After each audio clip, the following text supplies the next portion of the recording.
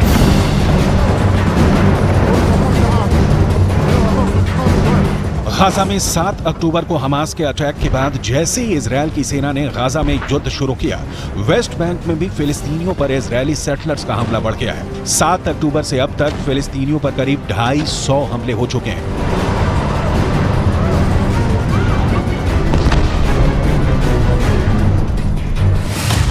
इसमें 174 घटनाएं फिलिस्तीन के लोगों के घरों या उनके सामान पर हमले की रिपोर्ट की गई है, जबकि 30 वारदात वेस्ट बैंक के लोगों पर हमले की सामने आई हैं। इसमें कई लोग घायल हुए हैं, जबकि 37 ऐसी वारदात हुई है जिसमें फिलिस्तीन के लोगों से मारपीट के साथ ही उनके घरों को भी नुकसान पहुंचाया गया है। हालात ये है कि वेस्ट बैंक के इलाकों में लोगों को घर छोड़ना पड़ा है। 7 अक्टूबर के बाद से अब तक वेस्ट बैंक में हजारों फिलिस्तीनी अपने घरों को छोड़कर जा चुके हैं। ये वो इलाके हैं जो इजरायल से लगे हुए हैं और यहीं पर इजरायली सेटलर्स बड़ी तादाद में रहते हैं।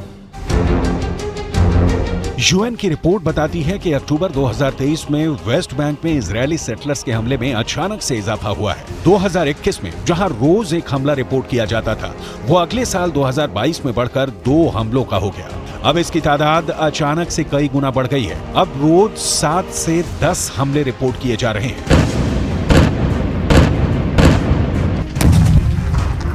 फिलहाल इजरायल फिलिस्तीन के दोनों हिस्से गाजा पट्टी और वेस्ट बैंक पर हमले कर रहा है। उत्तरी गाजा में तो उसकी सेना अंदर तक घुस चुकी है और दावा कर रही है कि उसने हमास को यहां से पीछे धकेल दिया है। अब सवाल ये है कि क्या इजरायल को वेस्ट बैंक से भी इसी तरह का हमले का डर है, और यही वजह है कि वो पहले से ही इसकी तैयारी कर रहा है ताकि वेस्ट बैंक की बड़ी आबादी में पनप रहे गुस्से को रोका जा सके।